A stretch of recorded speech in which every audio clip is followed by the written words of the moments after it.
एक समय की बात है। लक्ष्मी नगर में एक बड़ा जंगल था। उस जंगल में सोनू नाम का एक हिरन रहता था, जिसे जंगल में रहते हुए काफी साल हो गया था। सोनू का इस दुनिया में कोई नहीं था। कुछ महीने पहले ही उसका माँ बाबा गुजर गए थे।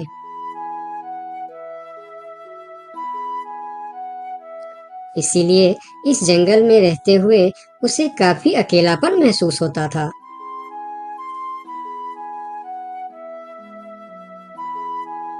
कितना बड़ा जंगल है हमारा, लेकिन फिर भी एक अजीब सा अकेलापन महसूस होता है। काश मेरा भी कोई दोस्त होता तो कितना अच्छा होता। तभी वहां से एक तेंदुआ और सियार गुजर रहे थे। सोनू को अकेला देखकर दोनों उसके पास आए और बोलता है, अकेले अकेले क्या कर रहे हो? हमसे दोस्ती कर लो, हम है ना तुम्हारे साथ रहने के लिए। क्या मैं तुम दोनों से दोस्ती कर लूं? तुम लोगों को काम है दूसरे को बेवकूफ बनाना और उनका खाना चुराना और परेशान करना। तुम दोनों से दोस्ती करके मैं गलत चीजों के अलावा और कुछ नहीं सीखने वाला। इससे अच्छा तो मैं अकेले ही ठीक हूँ। अब तुम दोनों यहाँ से जा सकते हो। अभी तो तुम हमारी दोस्ती को ठुकरा रहे हो, लेकिन वक्त आने पर तुमको हमारी दोस्ती की अहमियत पता चलेगी, देख लेना। ये कहकर वह दोनों वहां से चले जाते हैं। उन दोनों के चले जाने के बाद हिरन कुछ देर बाहर बैठा रहा। फिर धीरे धीरे शाम हो गई। तब हिरन भी घर के अंदर चला गया। अगले दिन सुबह जब हिरन अपने घर के बाहर बैठा था, तब हिरन ने देखा कि एक छोटा सा हाथी जो उसकी उम्र का था, वह धीरे धीरे उसके पास आ रहा है और उनके पास आके कहा, कैसे हो प्यारे हिरन? मेरा नाम गोलू है। मैं आज ही इस जंगल में आया हूँ। तुम्हारा नाम क्या है? क्या तुम इस जंगल में रहते हो? मेरा नाम है सोनू और इसी जंगल में मैं जन्म से ही रह रहा हूँ। तुम कहाँ से आए हो? तुम्हारे साथ और कौन कौन है? मैं पास की जंगल से आज ही आया हूँ। मेरा इस दुनिया में कोई नहीं है। क्या तुम यहाँ अकेले रहते हो? हाँ, मैं अकेला ही रहता हूँ। मेरा भी इस दुनिया में कोई नहीं है दोस्त। सोनू, क्या यहाँ कोई ऐसी जगह है जहाँ मैं अपना घर बनाकर रह सकूं? हाँ दोस्त, इस जंगल में ऐसे बहुत से जगह है जहाँ तुम घर बनाकर रह सकते हो। आओ मेरे साथ। फिर हिरन और हाथी जंगल के और भी अंदर चले गए, जहाँ हरियाली भी थी और जगह भी बहुत सुंदर थी। यहाँ तो मैं अपना पसंद का घर आराम से बना सकता हूँ। हाँ मेरे दोस्त, और इस काम में मैं तुम्हारी मदद करूँगा। नहीं प्यारे दोस्त, मैं अपना घर खुद बना लूँगा। मैं तुम्हारा फायदा नहीं उठाना चाहता। तुम मेरी बहुत मदद की है। ये सुनकर भी हिरन ने उसकी मदद करने का फैसला नहीं बदला और काम पर लग गए। जंगल से अच्छी लकड़ियाँ और पेड़ इकट्ठा करके दोनों ने मिलकर 2 दिन के अंदर ही एक झोपड़ी जैसा घर बना डाले। तुम्हारा बहुत बहुत शुक्रिया दोस्त। अगर तुम नहीं होते तो मैं इतना आसानी से ये घर नहीं बना पाता। शुक्रिया की कोई जरूरत नहीं है। तुम मेरे प्यारे दोस्त हो। ये तो मुझे करना ही था। उस दिन से दोनों की दोस्ती और भी गहरी हो गई। इधर शाम होने वाली थी। हिरन अपने दोस्त से विदा लेकर अपने घर की ओर चलना शुरू किया। हिरन रोज हाथी के घर आता और दोनों सारा दिन साथ ही रहते थे। एक साथ खाते थे और मजे भी करते थे। एक दिन सोनू हिरन हाथी के घर नहीं आया तो उसे हिरन के लिए चिंता होने लगा। वह फिर चलकर हिरन के घर जा पहुंचा। अरे क्या हुआ दोस्त, तुम आज मेरे घर क्यों नहीं आए? तुम्हें ना देखकर मैं बहुत परेशान हो गया, इसीलिए मैं इधर चला आया। दोस्त, मेरा तबीयत खराब है। पूरे शरीर में बहुत दर्द हो रहा है। मैं ठीक से खड़ा भी नहीं हो पा रहा हूँ। हाथी आगे आया और हिरन के शरीर को छू कर देखा कि हिरन को तो बहुत तेज बुखार चढ़ा है। दोस्त, तुम्हें तो बहुत तेज बुखार है, लेकिन ये सब अचानक कैसे हो गया? ये कहकर हाथी ने थोड़ा देर सोचा और बोला, मैं अभी आता हूँ। तुम बिल्कुल चिंता मत करना, तुम ठीक हो जाओगे। इतना कहकर हाथी वहां से चला गया और सोनू हिरन उसका इंतजार करने लगा, लेकिन कई घंटे गुजर जाने के बाद भी हाथी नहीं लौटा। हिरन निराश होकर बैठा रहा। थोड़ी देर बाद वही तेंदुआ और सियार उसके पास आ गए और कहने लगे, सोनू हिरन, तुम्हारी तबीयत का पता चला तो हमें बहुत दुख हुआ। ये देखो, हम तुम्हारे लिए खाना भी लेकर आए हैं। उन्होंने कुछ फल हिरन के सामने रख दिए और फिर उसको खाने के लिए कहते हैं। तुम लोगों का बहुत बहुत शुक्रिया, मुझे बहुत भूख लगी थी। अरे हिरन भाई, इस समय तुम्हारा तबीयत खराब है और वह तुम्हारा दोस्त कहाँ है जो हमेशा तुमसे चिपका रहता है? पता नहीं कहाँ गया है। सुबह एक बार आया था, उसके बाद अभी तक लौटा नहीं। हाँ, उसने सोचा होगा कि तुम्हारी बीमारी में सेवा करनी पड़ेगी, इससे अच्छा तो हम भाग ही जाते हैं, इसलिए वह गायब हो गया। अच्छा दोस्ती निभाया उसने। नहीं नहीं, ऐसा नहीं हो सकता, वह मेरा बहुत अच्छा दोस्त है। ऐसा ही हुआ है। हमने कहा था ना कि वक्त आने पर हमारी दोस्ती की अहमियत समझेगी। यही वह समय है। उनकी बात सुनकर सोनू हिरन को बहुत दुख हुआ। फिर वह वहां से चला गया। धीरे धीरे शाम हो गई, लेकिन हाथी का कोई अता पता नहीं था। हिरन के तबीयत में भी कोई सुधार नहीं हुआ। अगले सुबह फिर से वह दोनों हिरन के घर पर आए। आज भी दोनों ने हिरन के लिए कुछ फल लेकर आए थे। हिरन बहुत खुश होकर खाने लगा। उसे अपने आप पर शर्म आ रहा था कि जिन जानवरों को वह बुरा भला कह रहा था, आज मुसीबत में वही उसके काम आ रहे हैं। वह हर बार उनका शुक्रिया कर रहा था और माफी भी मांग रहा था। फिर थोड़ी देर बात करके दोनों वहां से चले गए। कब तक हम इनकी नौकरी करते रहेंगे? अब अपने योजना को अंजाम देने का समय आ गया है, नहीं तो बहुत देर हो जाएगा। हाँ, तुमने बिल्कुल ठीक कहा। अब हमें और समय नष्ट नहीं करना चाहिए। आज ही हमें कुछ निर्णय लेना ही पड़ेगा। चलो चलते हैं शेर सिंह के पास। शाम के समय जब हिरन अकेला था, तब हाथी वहां पर पहुंचता। उसको देखते ही सोनू हिरन को बहुत गुस्सा आ गया। क्या देखने आए हो यहाँ? यही कि मैं जिंदा हूँ या मर गया? ऐसा क्यों बोल रहे हो दोस्त? मेरा पूरा बात तो सुनो। मुझे दोस्त कहकर मत बुलाओ। दोस्त वो होता है जो अच्छे और बुरे वक्त में साथ निभाए। तुम तो मेरे तबीयत खराब होते ही मुझे छोड़कर भाग गए थे। मुझे खाना भी वह लोग लाकर दे रहे थे जिससे मैं बात तक करना पसंद नहीं करता था। तुम्हें अभी तक कुछ भी पता नहीं है, इसीलिए गुस्सा कर रहे हो। मैं तुम्हारे साथ छोड़कर नहीं भागा था। मुझे पता चल चुका था कि तुम्हें डेंगू बुखार हो गया है और तुम्हारे पास सिर्फ 3 दिन थे। मैंने घर में इसके दवाई रखे थे, लेकिन जब मैं घर पहुंचा तो वहाँ दवा न जाने कहाँ गायब हो गया। मेरे पास समय कम था।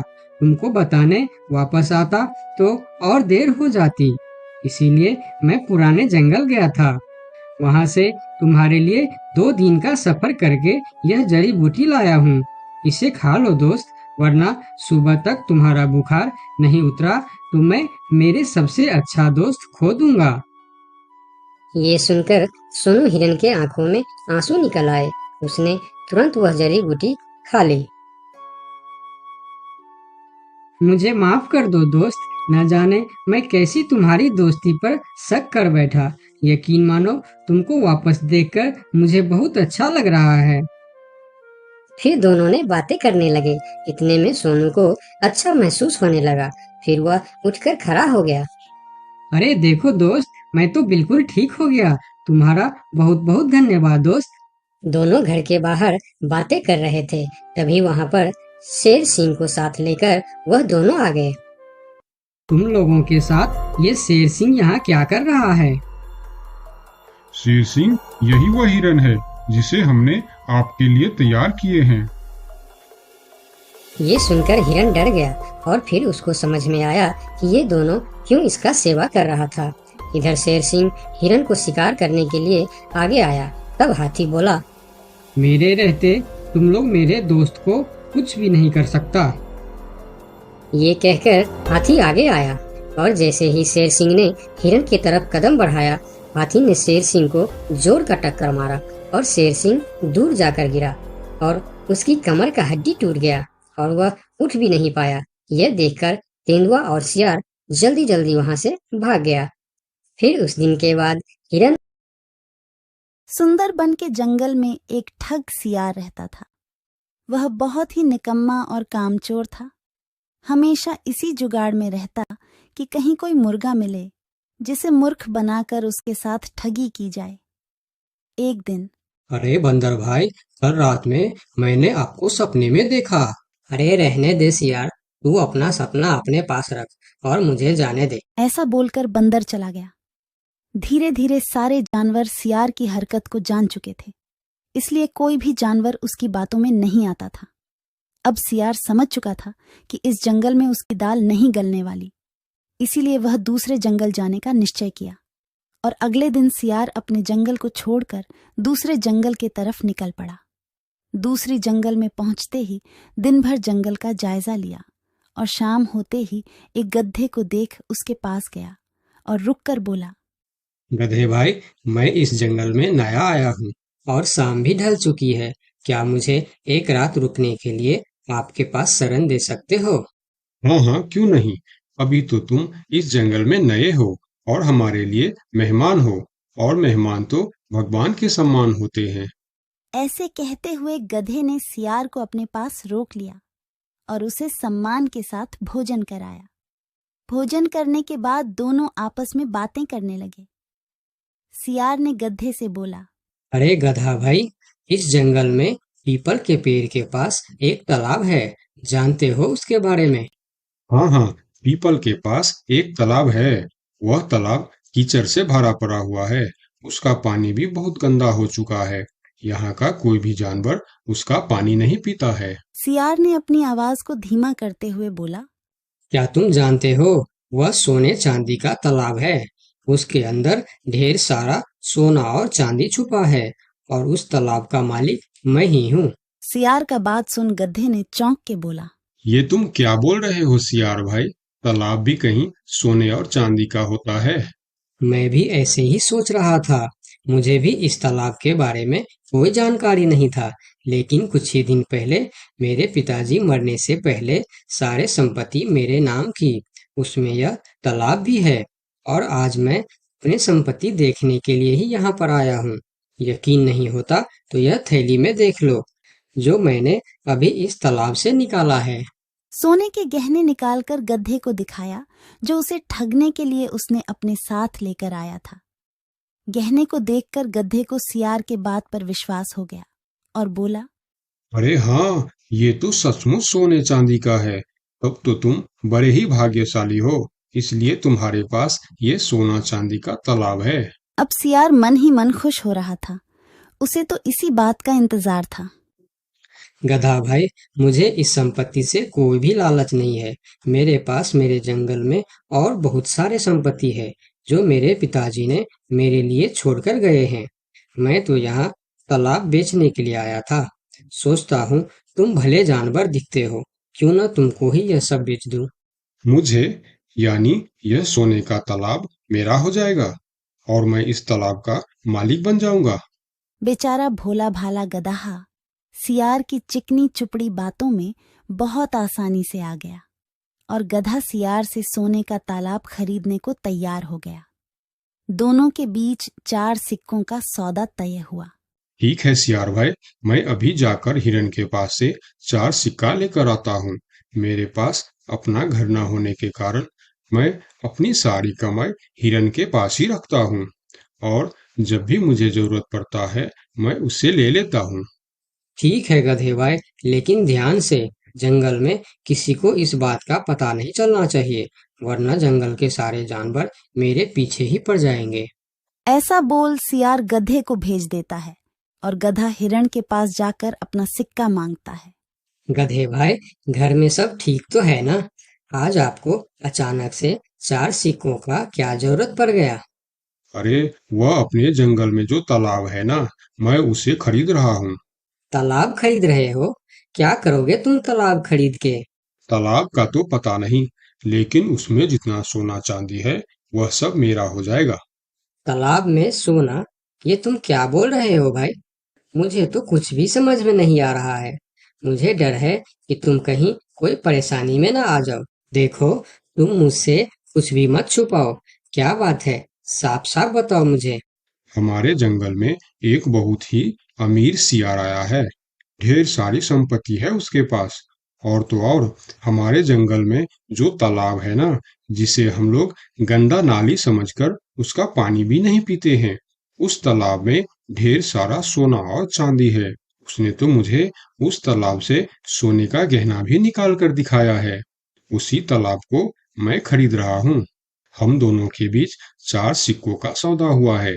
मुझे तो वह सियार मूर्ख ही मालूम पड़ता है, जो इतने सस्ते में सोने का तालाब बेच रहा है। मूर्ख वो नहीं, मूर्ख तुम हो। भला तालाब भी कोई सोने चांदी का होता है? अरे गधा भाई, तालाब से पानी निकलता है, सोना नहीं। मैं भी ऐसे ही सोच रहा था, परंतु उसने मुझे सोने निकाल कर भी दिखाया। गधे भाई, मुझे वह कोई ठग मालूम पड़ रहा है, जो तुम्हारे आंखों में धूल झोंक कर तुम्हें झांसा दे रहा है। मैं एक तरकीब बताता हूँ, जिसे दूध का दूध और पानी का पानी हो जाएगा। कौन सा तरकीब हिरन भाई? तुम ऐसा करो, उस सियार से बोलो कि मेरा हिरन भाई ने कहा है कि लिखा पढ़ी होगा तभी मैं उसे 4 सिक्का दूंगा, और अगर बिना लिखा पढ़ी से ही काम हो जाता है तो मैं सिर्फ एक ही सिक्का दूंगा। अगर वह तालाब सच में सोने की है तो वह लिखा पढ़ी जरूर करेगा, नहीं तो वह एक सिक्के में ही मान जाएगा।